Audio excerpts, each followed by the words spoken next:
बिस्मिल्लाहिर्रहमानिर्रहीम। अस्सलाम वालेकुम। सबसे पहले हम इंशाल्लाह रिवीजन करेंगे, फिर उसके बाद फ़ेल का तज्ज़िया करेंगे।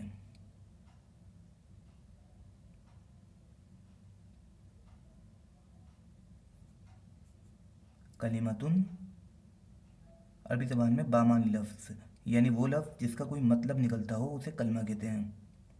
जैसे लफ्ज़ की जमा अल्फाज है, इसी तरह कलमे की जमा कलमात है। अरबी ज़बान के तमाम कलमात को तीन किस्मों यानी कि तीन ग्रुप्स में बांटा जाता है, इस्मुन, फ़ेलुन और हर्फुन। यानी अरबी ज़बान का कोई भी बामानी लफ्ज़ या तो इस्म होगा या फ़ेल होगा या हर्फ होगा। आज हम हर्फ को दोहराएंगे।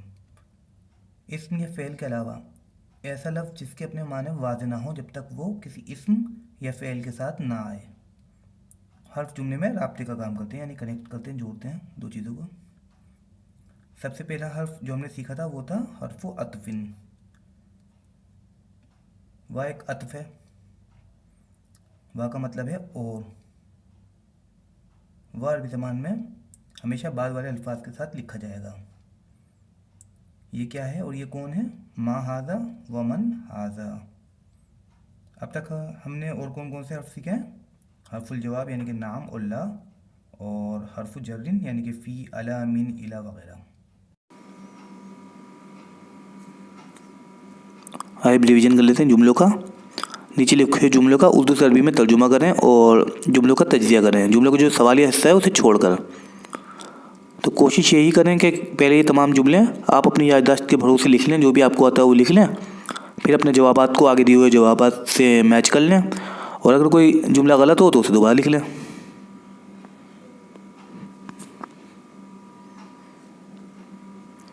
कोई नया लफ्ज़ आया हो तो नीचे देख लें, या कोई पुराना लफ्ज़ आप भूल गए हो तो उसे नीचे देख लें। कलम या पेन को कलमुन, पत्थर हजरुन, रुमाल मिंदीलुन, गंदा वसीकुन, ताजिर ताजिरुन, दुकान दुकानुन या दुकानु, वो निकला खरजा। हेड मास्टर मुदीरुन या मुदीरु, कहाँ आईना की तरफ इला।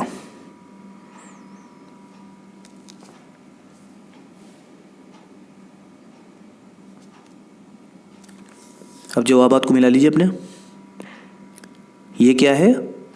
मा हादा, ये पेन है, हादा कलमुन, हादा मुब्तदा, कलमुन खबर। वो क्या है? मा ज़ालिका, वो एक पत्थर है, ज़ालिका हजरुन, ज़ालिका मुब्तदा, हजरुन खबर। रुमाल गंदा है, अलमिंदिलु वसीकुन, अलमिंदिलु मुब्तदा, वसीकुन खबर। ताजिर कहाँ है? वो दुकान में है, ताजिर कहाँ है? ऐन ताजिरु, वो दुकान में है, हुआ फिद दुकानी, हुआ मुब्तदा, फिद दुकानी जार मजरूर, शिबु जुमला खबर। अब्बास कहाँ है? ऐन अब्बासुन, वो निकल गया, खरजा, खरजा फ़ियल है, फ़ाइल इसमें मुस्ततिर है। वो कहाँ गया? ऐन ज़हबा, वो हेडमास्टर की तरफ गया है, ज़हबा इलल मुदीरी, ज़हबा फ़ियल, फ़ाइल मुस्ततिर, इलल मुदीरी जार मजरूर।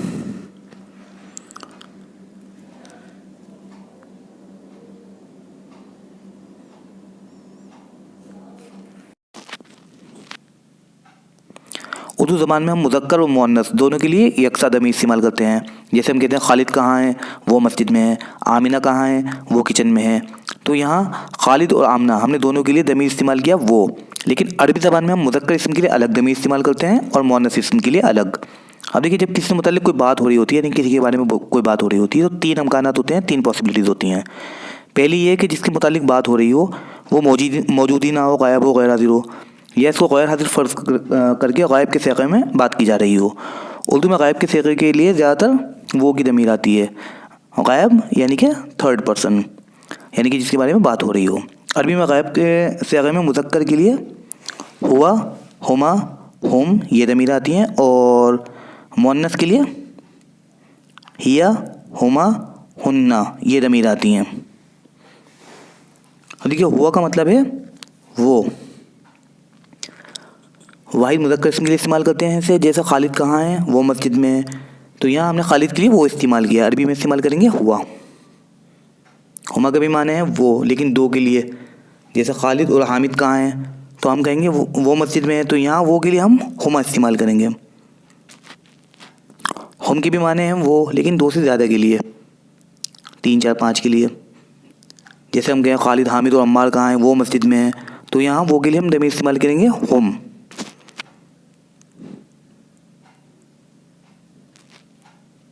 देखिए हिया का माना है भी वो है, लेकिन वाहिद मुअन्नस इसम के लिए इस्तेमाल करते हैं ऐसे। जैसे आमिना कहाँ है, वो किचन में है, तो यहाँ हम वो के लिए दमीर इस्तेमाल करेंगे हिया। हुमा के भी माने वो, लेकिन दो के लिए। जैसे आमिना और फातिमा कहाँ हैं, वो किचन में है, तो यहाँ वो के लिए हम दमीर इस्तेमाल करेंगे हुमा।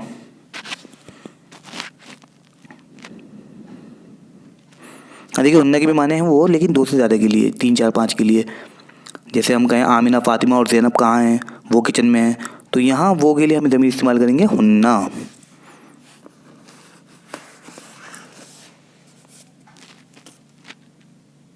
सेकंड पर्सन अल मुखातब, जब हम किसी से मुखातिब होते हैं यानी किसी से बात कर रहे होते हैं, तो वो हमारे सामने मौजूद होता है, हाजिर होता है। उर्दू में हम इसके लिए तो, तुम, आप, ये दमीर इस्तेमाल करते हैं। अरबी में मुज़क्कर इसम के लिए इस्तेमाल करते हैं अंता, अंतुमा, अंतुम, और मुअन्नस इसम के लिए इस्तेमाल करते हैं अंती, अंतुमा, अंतुन्ना। अंता के माने हैं तुम। वाहिद मुज़क्कर इसम के लिए इस्तेमाल करते हैं इसे। जैसे तुम एक खिलाड़ी हो, या हम किसी एक शख्स से बात कर रहे हैं, वो हमारा मुखातिब है, यहाँ तुम के लिए अरबी में अंता इस्तेमाल करेंगे। अंतुमा का भी मतलब है तुम, लेकिन दो के लिए। जैसे तुम दोनों डॉक्टर हो, हम किसी दो आदमियों से कहें तुम दोनों डॉक्टर हो, तो यहाँ तुम के लिए अंतुमा इस्तेमाल करेंगे।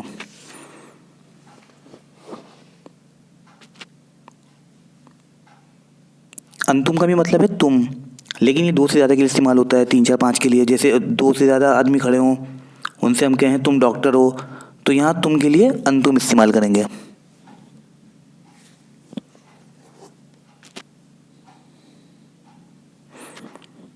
अंती का भी माना है तुम या तू, वाहिद मुअन्नस इसम के लिए इस्तेमाल करते हैं इसे। जैसे अगर हम किसी लड़की या औरत से कहें तुम एक डॉक्टर हो, यहाँ तुम के लिए अरबी में अंती इस्तेमाल करेंगे। अंतुमा का भी मतलब है तुम, लेकिन दो के लिए। जैसे हम दो औरतों से कहें या दो लड़कियों से कहें तुम दोनों डॉक्टर हो, तो यहाँ तुम के लिए अंतुमा इस्तेमाल करेंगे। लेकिन अंतुम, अंतुन्ना का भी मतलब है तुम, लेकिन दो से ज़्यादा के लिए, 3 4 5 के लिए। जैसे दो से ज़्यादा औरतें या लड़कियों से हम कहें तुम डॉक्टर हो, तो यहाँ तुम के लिए अंतुन्ना इस्तेमाल करेंगे।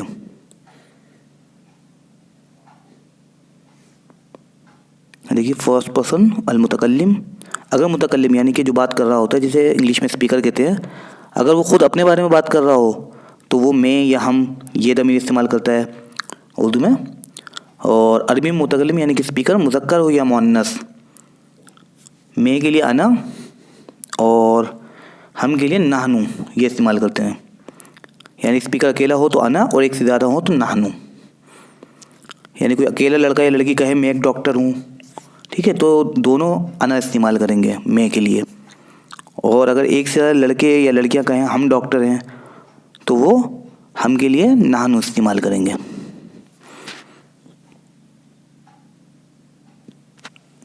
लड़के भी और लड़कियाँ भी।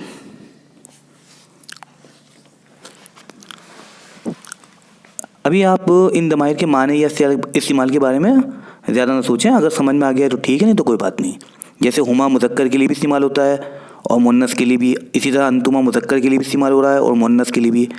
तो ये अभी शायद आपको कंफ्यूज कर रहा होगा, लेकिन जब ये अपने मुकाम पर आएंगे इंशाल्लाह आगे सबकों में, तो आप इनका इस्तेमाल आसानी से समझ जाएंगे इंशाल्लाह। अभी आप इन दमाइर की सिर्फ सीक्वेंस यानी कि तरतीब को याद करने की कोशिश करें, ठीक है।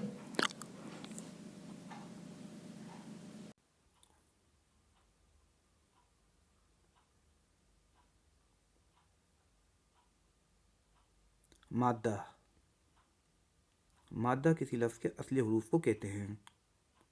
मादे को हरूफ असलिया भी कहते हैं। मंदरज झेल कलमात को गौर से देखें। किताबुन, कातिबुन, मकतूबुन, मकतबुन। ऊपर दी हुई मिसालों में काफ, ता, ब ये हरूफ ऐसे हैं जो मुश्तरिक हैं, यानी हर लफ्ज़ में मौजूद हैं। इन मुश्तरिक हरूफ को इन अल्फाज का मादा कहते हैं। मादे की पहचान से किसी नए लफ्ज़ के माने को हम आसानी से समझ सकते हैं या कम से कम उसके माने का अंदाज़ा लगा सकते हैं।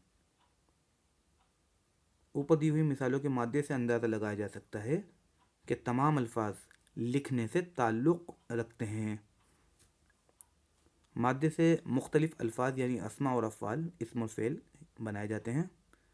इस मकसद के लिए मादे के बाद हुरूफ, जिन्हें हुरूफ असलिया कहते हैं, उन पर न सिर्फ हरकत लगानी पड़ती हैं बल्कि बाज़ हुरूफ का इजाफ़ा भी किया जाता है। तो मादे के बारे में इंशाअल्लाह आगे हम तफसील में पढ़ेंगे। अभी आप जितना समझ सकते हैं ठीक है, बाकी भूल जाएं तो कोई बात नहीं। फ़ेल का तज्ज़िया। अरबी ज़बान में ज़्यादातर कलमात इस्म हो या फ़ेल, उनकी बुनियाद एक 3 हरफ़ी मादा होता है। मादे के बारे में हम पीछे पढ़ चुके हैं। अरबी में ज़्यादातर अफ़आल का मादा 3 हुरूफ पर मुश्तमिल होता है, यानी ज़्यादातर फ़ेल 3 हुरूफ से बने हुए होते हैं। अरबी ज़बान के क़वाइद बनाने वालों ने मादे के 3 हुरूफ़ों का नाम मुक़र्रर कर दिया है। पहले हर्फ़ को फ़ा, दूसरे या दरमियानी हर्फ़ को आइन और तीसरे या आखिरी हर्फ़ को लाम कहते हैं। फ़ा, आइन, लाम। जब हम किसी फ़ेल का तज्ज़िया करते हैं, मसलन खरजा, तो हम कहते हैं खरजा। खा यानी फ़ा कलमा, रा यानी आइन कलमा और जीम यानी लाम कलमा।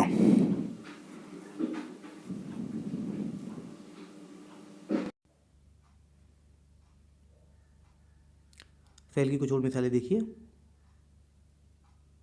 जलसा एक फ़ेल है।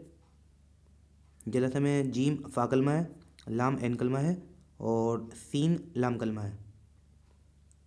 ज़हाबा भी फ़ेल है। ज़हाबा में ज़ाल जो है ये फ़ा कलमा है, हा एन कलमा है और बा जो है ये लाम कलमा है। समिया, समिया में सीन फ़ा कलमा है, मीम एन कलमा है और एन लाम कलमा है। करुमा, करुमा में काफ जो है ये फ़ा कलमा है, रा जो है एन कलमा है और मीम लाम कलमा है। ऊपर दी हुई 3 हरफी मादे से बने हुए फ़ेल की चंद मिसालों का तज्ज़िया करने के बाद हम इस नतीजे पर पहुंचते हैं कि फ़ा कलमा यानी फ़ेल का पहला हर्फ हमेशा मफ्तूह होता है, यानी फ़ा कलमा पर हमेशा फ़तह आता है। देखिए खरजा, खरजा में ख़ा जो है ये फ़ा कलमा है, इस पर क्या है, फ़तह है। लाम कलमा यानी फ़ेल का तीसरा या आखिरी हर्फ हमेशा मफ्तूह होता है, यानी लाम कलमे पर हमेशा फ़तह आता है। देखिए ज़हाबा है, ज़हाबा में लाम कलमा जो है बा है, इसके ऊपर क्या है, फ़तह। ऐन कलमा यानी फ़ेल का दूसरा या दरमियानी हर्फ, इसकी हरकत तय नहीं होती, यानी ऐन कलमे पर फ़तह भी आ सकता है, दम्मा भी आ सकता है और कसरा भी आ सकता है। देखिए खरजा में ऐन कलमा रा है, इसके ऊपर क्या है, फ़तह है। समिया में ऐन कलमा जो है मीम है, इसके ऊपर कसरा है। करुमा में ऐन कलमा रा है, इसके ऊपर क्या है, दम्मा है। तो ऐन कलमे की हरकत तय नहीं होती, इससे दम्मा, फ़तह या कसरा तीनों में से कुछ भी आ सकता है। फ़ेल के मुताबिक चंद अहम बातें देख लीजिए। अरबी फ़ेल हमेशा फ़ेल मादी यानी कि पास्ट टेंस होता है। जैसे खरजा, वो निकला, तो यहाँ काम गुजरे हुए ज़माने में हुआ है। फ़ेल के अंदर दमीर की शक्ल में फ़ाइल भी मौजूद होता है। जैसे खरजा, तो खरजा माना देता है हुआ खरजा, कि वो निकला। फ़ाइल हमेशा वाहिद यानी कि सिंगुलर होता है। जैसे खरजा वो निकला, तो यहाँ पे वो वाहिद है। फ़ाइल हमेशा मुज़क्कर यानी कि मैस्कुलिन होता है। जैसे वो निकला, तो यहाँ पे वो क्या है, मुज़क्कर है। फ़ाइल हमेशा अलगायब यानी कि थर्ड पर्सन होता है। खरजा वो निकला, तो यहाँ पे वो हमने थर्ड पर्सन यानी कि अलगायब के लिए इस्तेमाल किया, जो मौजूद नहीं है उसके लिए।